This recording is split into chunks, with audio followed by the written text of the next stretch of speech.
Good morning, students. Welcome back to your class 10th history class. Today we are going to start with the first chapter from your history book, The First War of Independence 1857. The uprising of 1857 AD was an outburst of the nationalist sentiments. The Indian rulers and the people in general had not accepted the company's rule. Between 1756 and 1856, there occurred 12 minor revolts against the company's exploitative rules. There were several causes, of which some were political, socio-religious, economic, military, and an immediate cause.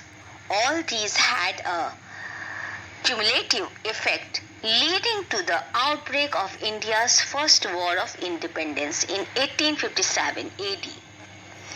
The main causes for the First War of Independence were this chapter is quite lengthy, so I have divided this chapter into three parts. In part 1, I will explain you about the political and the socio-religious reasons for the First War of Independence. In part 2 of the chapter, we look at the economic and the military causes for the Sepoy Mutiny of 1857.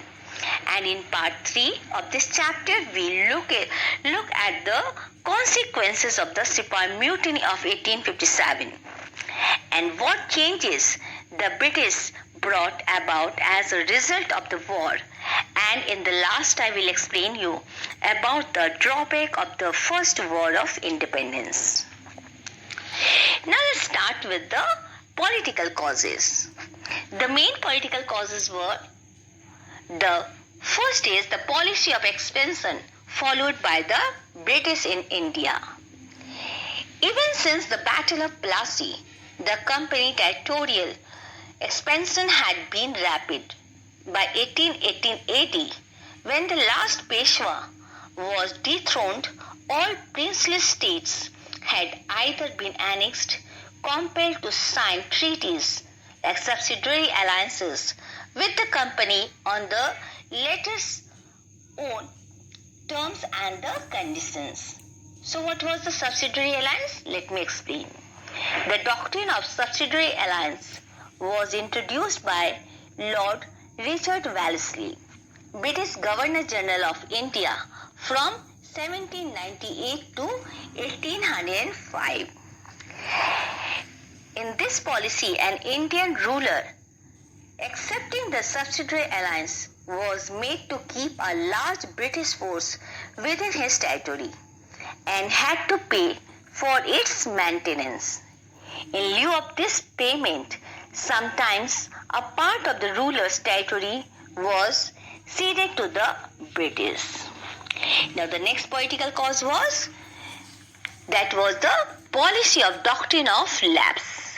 Now what was the doctrine of lapse policy? This was a policy of annexation followed by Lord Dalhousie.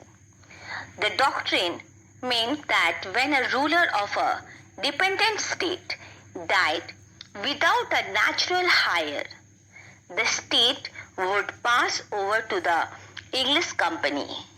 Through this policy, they have captured Satara, Nagpur, Jhansi, and like many of the states they have captured there. Now the next was the annexation of Awadh. Awadh was a protected feudatory state with a control over internal administration only. On February 13, 1856, Lord Dalhousie annexed Awadh on the pretext of maladministration by Nawab Wajid Ali Shah, who was sent to Calcutta on a pension of rupees 12 lakh per annum.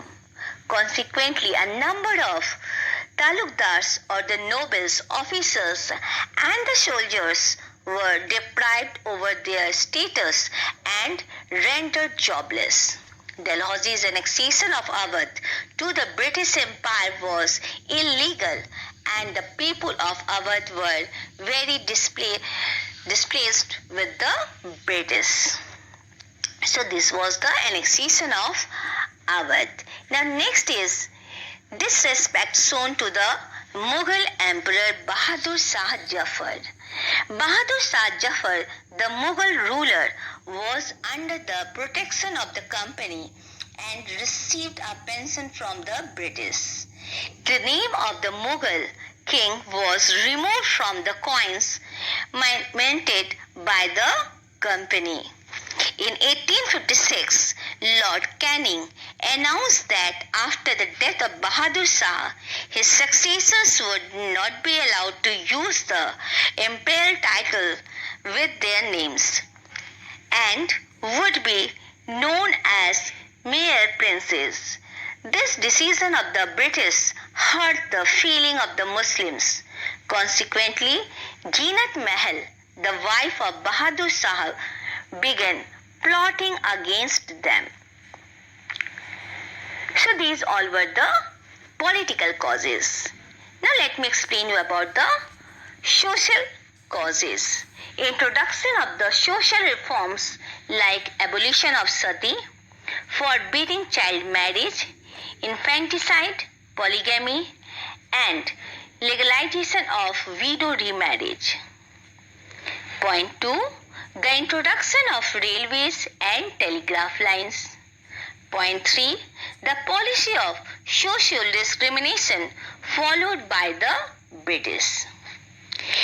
Now let me explain you some religious causes which were responsible for the First War of Independence. First was interference with the local religious and the social customs of the Indians. The introduction of Religious Disability Act 1850, which changed the Hindu law of property and allowed a convert from Hinduism to other religions to inherit the property of one's father.